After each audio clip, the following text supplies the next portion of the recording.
This is the Player 4 Podcast. Join us each week as we talk about video games, entertainment, and pop culture, and bring in guests from the Rooster Teeth community. Player 4 has entered the game. It's that time for the Player 4 I hope that wasn't the intro. What do you mean? That was the intro. That was the intro. Why'd you gotta mess up the intro, Joseph? Hello, Yeah. I am Tristan, aka Chagrasir on the Rooster Teeth website. I am Alex, aka Chaos Black 21, with the pipes of gold. Golden pipes. I am Malachi, aka Suki Kiba. I broke Joseph. I didn't know he was doing the intro.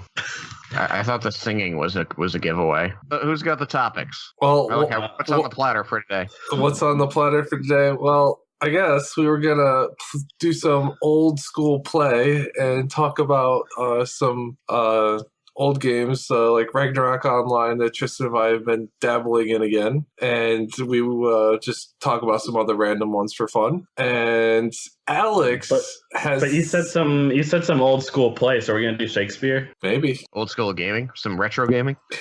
Alex has to do some catch up on Star Wars for us. I don't have to do any catch up. I already caught up. I'm just, giving my input to all the stuff that you guys talked about in the spoilercast without me. Weird emphasis on the words here. I'm getting mixed messages. So we're gonna keep it short and simple today. We try. But anyways, so yeah, Tristan and I have been playing Ragnarok Online again. That's a game that's more than a decade old at this What point. is Ragnarok Online? It is a MMO that was on the PC, of course. I would say that it's kind of one of those original MMOs. Like you had what was it? RuneScape, but there was another one. EverQuest was another big MMO at the time, and all of those all of those were like big kind of 3D adventures with the polygon, dinosaur men and everything. They look kind of silly, but Ragnarok is kind of they were like, we know we can't do good 3D graphics, so we're not going to try. So they used 3D graphics to build the environments, and then they camera locked you into sort of a 2.5D top down at an angle look, and then all of the characters in the games are 2D sprites. They animate from 8 sides, so as you spin the screen, it just changes the angle of the sprite that you're looking at. It changes to a new sprite to show a different angle on the character. So we're not going to bother with them fancy 3D polygons. We got sprites. But it's your standard MMO medieval adventuring fare where you're given a dagger and a shield at the beginning. You pick a job class and solve the problems of the world by fighting giant boss monsters and teaming up with people. So what got you guys back to playing Ragnarok? I played it back in high school, and then so some of my friends that I still know that live in town, one of them was like, hey, this one friend got a hold of me and still plays, and was like, hey, you guys should come chill just for fun, reminisce. And I was like, that sounds fun. I got in for the nostalgia. Yeah, because it was it's free to play now, so you don't. For the longest time, it was subscription based, like a lot of MMOs are. So now that it was free, it's like, hey, we could play on the official server and play the game that we played in the past. So yeah, way back in the day in 2005 when I was playing this game, you could download the official client, but unless you had a subscription, you couldn't use the official servers. But there was no end to the number of people in the world running unofficial servers off their own computer or off a server bank. And so you could get onto unofficial servers using the official client for free. And so that's what you did. That's how you played the game if you didn't want to pay for the official thing. But that meant that you had to put up with any special rules that they were putting onto their custom server, whether it was that people could get into PvP fights anywhere in the world without provocation.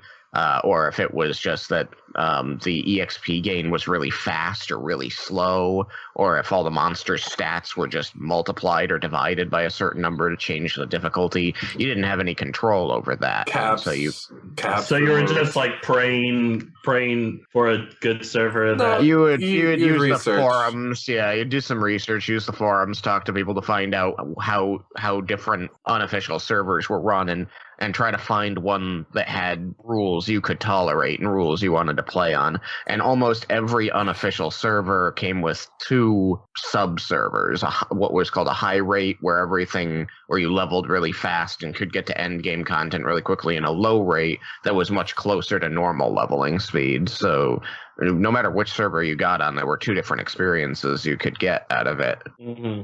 Yes. And also the one thing too is when you also do with private servers, you have to deal with the way they manage and maintain it. So if the server is down and it's only a couple guys managing it, you're out of luck. I see. Yeah, I used to play RuneScape way back in the day. I didn't play it for very long because after a while, I was like, this is way too grindy. And so I gave up on it. I wonder if my character is even still, like if I'd even be able to log into my character at this point. Most of the time, you don't lose your character unless server merges happen. Sometimes characters get lost during those times. I'm wondering if my old account actually exists with the Sakurai server, because when I tried to set up my account for this one, it kept telling me that my name and my email addresses were taken. Mm-hmm. I was like, it must have my old information on there. But I just put in new information because I didn't want to try and remember what my old passwords and such were. Mm-hmm. Benefit of having multiple emails.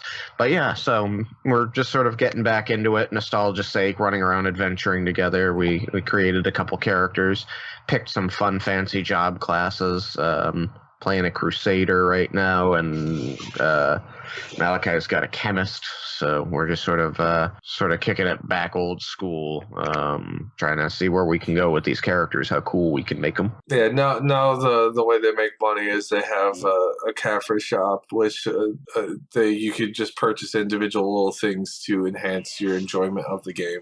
So microtransactions. Yeah, they didn't have those in 2005, so they've added those, and you can do with or without them.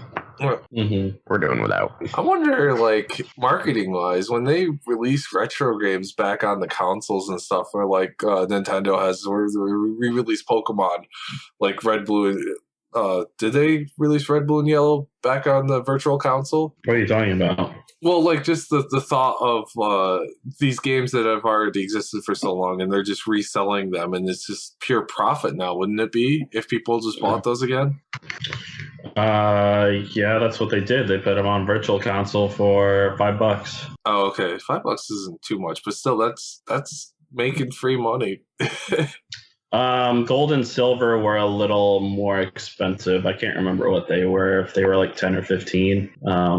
But I was okay with that because, first of all, my gold version doesn't save anymore, so it's unplayable. And I mean, it was essentially the biggest one because you got to go to Johto and Kanto, so you had 2 maps to go with. While every other Pokemon since then has still only been 1 map. If there was a retro game you guys did not have and you'd really like to play again, what would it be? Any that you can think of offhand? Time Commando. Time Commando. Yeah. Interesting. Don't know it. It's an old DOS game. Oh, wow. You're going really old school then. It had 3D graphics. It was from 1997 or 8. I don't know. I can't think off the top of my head what retro game that I don't have that I'd like to play. Because, I mean, there's a whole bunch of them. A lot of the Nintendo games, of course, like the Super NES and all that. I'll tell you a game that's not quite retro. I guess you would say it's not really retro, but it's a PS2 game that I wish that they would have made a sequel for, is PsyOps the Mindgate Conspiracy, because I have the PsyOps the Mindgate Conspiracy, and it was supposed to have a sequel, and they never made it because of all the freaking legal crap that went into it. Legal crap. Would they get attacked because they seemed like copyright? They got sued. They got sued for possible stealing or copyright stuff, but they ended up winning it. But by the time that they won it, it was kind of, they weren't going to make a sequel. It was kind of moot. Yeah, it really sucks because it was good game mechanics and just game story overall. I actually can't think of an old game that I would want to play that was retro now that I asked that question. Oh, man. I never get rid of my games. I have like stuff all over the place. Freaking Star Wars Rebel Assault 2. What about Star Wars Rogue Squadron? Yeah, I liked Rogue Squadron, but Rebel Assault was another one from that golden age of Star Wars games where they had full motion video cut in where it was live acted. And even like the character that you were controlling on the screen was like the original Mortal Kombat style, where it was like they were actually comprised of images taken of a person wearing the outfit. Oh, yeah. That was really nifty. Yeah. What about you, Joseph?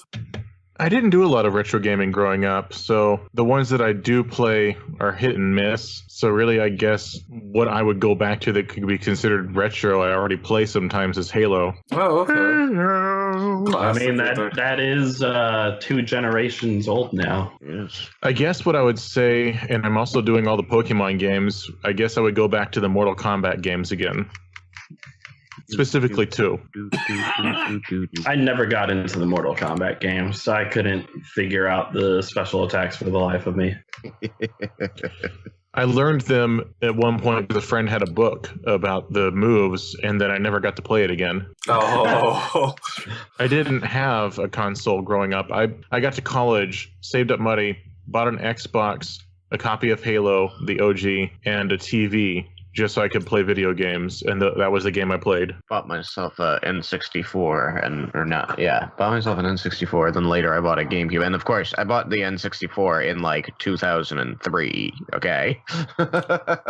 So I was pretty late getting into that one, but I picked it up for like $50. Then I later bought myself a GameCube like a year and a half after it released, so I picked that up for like $150, and it came with a game. Yeah, I didn't have my PS2 right when it came out. There was some time before I got that. For the most part, my childhood was spent playing Sega Genesis, and that was it. Combat 2 on the Sega Genesis. No Mortal Kombat. I played Mortal Kombat 2. I played Mortal Kombat 2 on the Sega Genesis.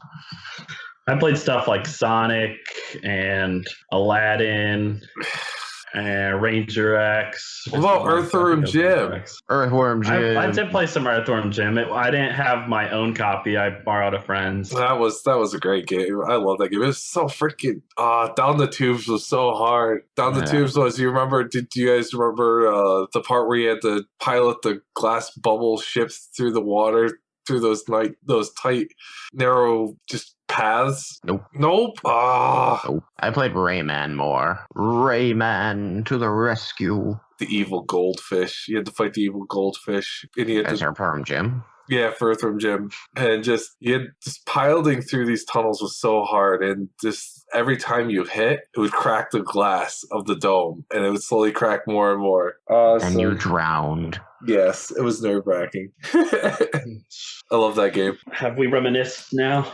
I feel reminisced. Okay, so now we're going to reminisce while Alex talks about Star Wars. What's next on the platter? Is that what's next on the platter? Star Wars? Yep. Catch up Star Wars. Star Wars catch up. Yeah. Tasty. So I saw Star Wars finally this past Monday. And then I watched the spoiler cast because I wanted to see what you guys said. And Joseph scared me because it sounded like you guys didn't care for it. But then I watched the spoiler cast, and yeah, my feelings were actually on par with what you guys were saying, which is not always the case with us. So did you like it? Yes, I liked it. I liked the movie. there were some things here and there that kind of irked me a little bit. You guys talked about the bombers. That part really irked me. I'm like, why the hell do you build a craft that seems to be so weak and get taken down so easily to try to take down a dreadnought that's plus then how they drop the bombs? That doesn't seem feasible. So was it our discussion that irked you, or just the topic of the discussion also irked you? No, it was those just in general in the movie. I also didn't like the fact that Leia got blown out of the freaking the bridge and comes back. Like, I got magic force powers now. They let me breathe in space. I'm hoping that since we're now at least a month after the movie was released, that it's okay to talk about this. I mean, I guess we can put a little spoiler note in the description. Spoiler nugget? Yeah, that. Yeah. But no, like pretty much everything you guys said was a lot of how I felt about the movie. I like the talk about balance in the Force. I did want to say that Joseph kept saying about the Rey and Kylo Ren's Skype time. I really wanted to say that he probably should have made it Apple's Force time instead of FaceTime. Missed opportunity joke. Yeah, but no. Good movie. I recommend it. And you guys were rating it on Star Wars scale of movies, where you would put it. So I would say I would put it maybe number 2 or 3, because I'm kind of like Tristan. I think Empire is my favorite, and then it just would kind of be about if one of the others would be ahead of it or not. There you go. All right. Good. So now we know Alex saw the movie and he liked it. I did. And he also had problems with the bombers. Yes. It was also funny that I went in there. I went with a friend, and it was just us and then like another group. Really? The theater was that empty? Yeah. Like when we went to pick our tickets, I looked, like the screen popped up, and I was like, and it was like green and gray were kind of like the two colors. I was like, and I saw all this green. I'm like, oh, green must be like all the ones filled. So I have to choose these seats that are gray. And then I look at the little legend. It says green is available. I'm like, all right then. Nobody's seeing the movie today, I guess. You have a theater where you choose your seat when you buy your ticket? It's that way at the Art Mall now, Tristan. Is it? Yeah, I have not yet been to a theater that's like that. All the theaters are doing that. The Alamo Drafthouse does it. Bowtie doesn't do it, and the last time I was at the Alamo Drafthouse, they didn't do it either. Really? That's interesting. I could choose to sit wherever I wanted when I was at the Alamo Drafthouse. They just used the number on the seat to bring my food to me. I know that when I've gone to the Alamo Drafthouse down in Austin, that I've chosen my seat. Well, I have not, and I went to the Alamo Drafthouse in 2 different locations around Austin. I've actually never been to the one on 6th Street. You're behind the times, because now it seems like every movie theater does that. Guess so. Yeah, you can also behind the times. You can also get your tickets online and just walk up with your phone, and then they'll just scan your phone. Oh yeah, no, I do that. Yeah, I just don't pick my seat at the same time. All right, what else do we have? That was everything on the platter. Although Joseph wanted to talk about Con. Con. Oh, yeah. Well, when we were preparing to record, Malachi was wanting to remind us to talk about RTX Guardian applications. And then we were like, yeah, we got it. We're on the ball. And I was like, hey, while we're on the topic of conventions, kind of interesting thing. I saw a Facebook page, like a profile, not like a page you can go like. And it was interesting. It had the name of a city nearby where I live, and it was some sort of anime or gaming con. So I looked into it, and it's going to be sort of a mini Comic-Con sort of thing, and it's only an hour away. It's where I used to work at a gaming store. So I sent them a Facebook message asking whether they needed a certified Magic and Pokemon judge who also plays board games and deck builders. And they were like, yes, we were actually wanting to host a tournament. What are your rates? So that might be a cool thing I'll be doing around my birthday coming up in September. He's making magic money.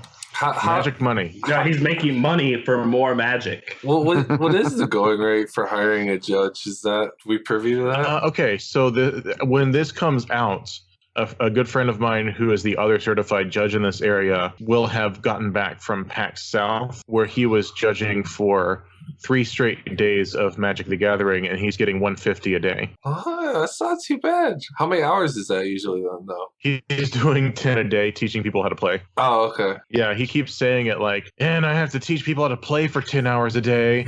I'm like, Brandon, you're not going to spend all of those 30 hours teaching people how to play. And he makes this like raised eyebrow face. I'm like, you're not. And then the following weekend, we're going to Dallas. Actually, when this comes out is this coming weekend. We're going to Dallas for a big Magic tournament where Brandon's judging, and I didn't get accepted, but I'm going to just be there to play side events and meet the judge staff. And he's getting, I think, $250 for that. Well, $15 an hour is still not terrible. No, that's It's not bad. That's what I make playing the piano. Give this man a raise. Oh yeah, Increase the magic. What episode was that? It was like episode 10, maybe. It was way back in the day. I don't think it was episode 10, but it was an episode that we had Grady on. Not a Wednesday. It was before our first RTX together as a podcast. Mm-hmm. We didn't record on Wednesdays back then. Yeah, we record on Thursday nights back then, and I popped out audio and video, got it all done by like 2 a.m. the same night. Yeah, Tristan, in this case, back in the day is not a Wednesday. Yeah. That was what I said. Back in the day, like, which is damn. not Wednesday. Joseph. That realization, which is not a Wednesday. Damn. What would you like to know? Okay, what? I got a question. It'd be fun if you were allowed to cosplay while you're judging. You should dress up as Gideon because you have a beard. Was that a question? But don't they have uniforms? Yeah, they probably do, but They do. It If was I could judge it. It was a statement that he referred to as a question. I've done that. I did that I've to done him, it on this actually. podcast. Yeah, I did that I've to done him it. when we had Brett on. If I could cosplay while judging, I would either be an Azorius judge or Ral Zarek. oh, okay. That'd be fun if you could do that. I've got a question. I like eggs. The funny thing, the funny thing is the question. The time that I said I have a question and then I turned it into a statement was another thing about Joseph being a judge.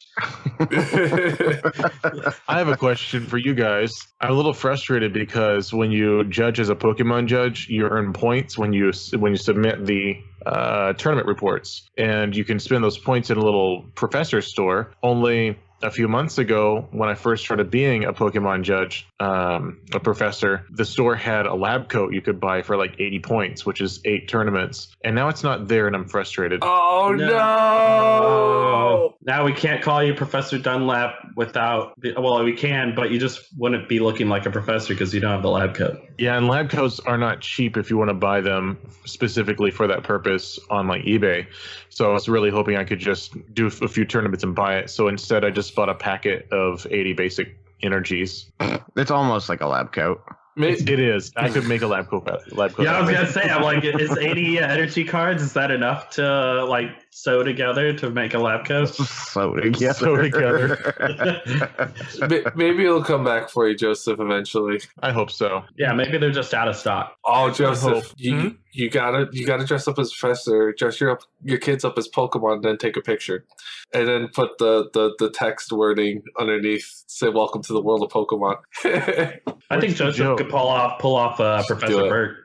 I think that was one of the Birch. Well, I think I'm more of a sycamore. I can't even remember what they look like. Sycamore's the one with the long hair. But there was one professor that I remember. I'm like, Joseph could probably pull off. I could be Birch, except that I have long hair, and that's Sycamore. He's always drinking tea and hanging out with that one plant type. I think that might. Did he have a beard too? I don't know. No, Birch had the beard, but he didn't have long hair. He's May's grandfather. Birch beard. Last Jedi 3. Okay, so it was the one that I was thinking about then. Yeah. Okay. Well, that's it for me. Maybe that's it for us. Uh-oh. Oh, We kept it short and question. And this question is for you guys as well as our listeners. We play a lot of games, and often, especially myself, probably you guys as well, I'll find an online a phone app game, and I'll play it, and I'll talk about it on the podcast. Is that something our listeners would be interested in, and my co-hosts would be interested in as a regular segment? Here's this smartphone game that I started playing. I mean, I wouldn't mind hearing you talk about it, but I only play like one phone app game, and that's never changed in years and years and years. Love Live? Yeah. I would not be against trying out a game, but I don't know if I'd keep it. But to give my opinion about it, I'm not against that. Okay. Me either. At the end of the Star Wars thing, right at the end, I was talking about how I played Star Realms a lot. I've got my friends hooked on it. I go to my friend's house and I bring my actual physical cards and we play multiplayer. I'm always playing with my friends on the app. That's a lot of fun, but I found this other game. Basically, any game with spaceships, if it's fun, I'm in. It doesn't matter. And this one's called Galaxy Reavers. If Alex wants to put a picture up, it's an app game. You can also get it on Steam, but oddly enough, it's not free on Steam. It's free on the app on your phone. So this is Galaxy Reavers, like Reavers? Yes, Galaxy Reavers. It's sort of an RTS. That's what it's called. It's touted as. But really, you get I'm at a point where I have 4 ships of varying sizes, and I can swipe my finger on them and across the screen to either tell them attack this enemy or travel this route across the screen, and then you can tell them which attacks to use, and they have a certain amount of uses, and then they'll automatically attack just as part of what weapons you've given them. And then as they level up, they unlock more slots to put weapons on, but they have a limit of like how much CPU they can use. It's sort of like if you ever played EVE Online. It's a little bit like that, only you're basically just going, it's like dungeoneering, basically. It's like Diablo 3. You just go in, you fight things. Okay, did I get the thing I want? No, I'm going to try again. I'm currently trying to get this thing that launches unmanned fighters because they are heck to deal with, and I want to unleash them on my opponents. I've done EVE Online, only the free trial. EVE Online was fun, except for the whole people can kill you thing. Yeah. And I get that that's the appeal. I get it. But I wanted a space game that wasn't bad.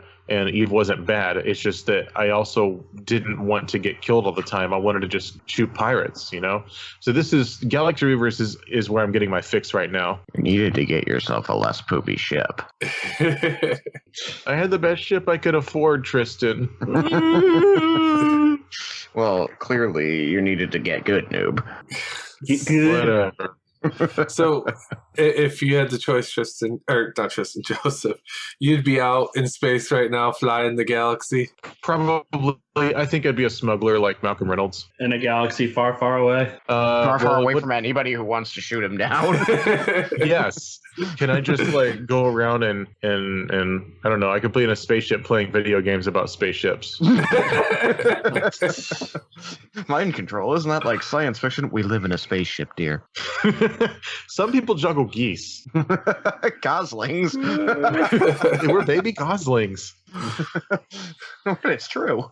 So yeah, let us know if you want to hear more reviews on phone games, because I've played a lot of them. Like I've played more than I have room for on my phone, so I have to uninstall whichever one I haven't been playing recently. Also, let us know if you want to hear us quote Firefly more, because I'm all for that. I think that we should call it Mobile Joseph. Mobile Joseph and Malachi's Meanderings. Malachi's Meanderings. I think it's time to get the flip out of here. Is that your meandering? We're going to meander right the hell out the door. All right. Good night, guys. Good night, everybody. Hashtag goodbye. Goodbye. Well, make sure that you say goodbye right as Alex is about to start doing his intro. So that he... Yeah, I heard that shit on the spoilercast, you assholes. Thanks to the following patrons for making this video possible. Support us at patreon.com/player4podcast.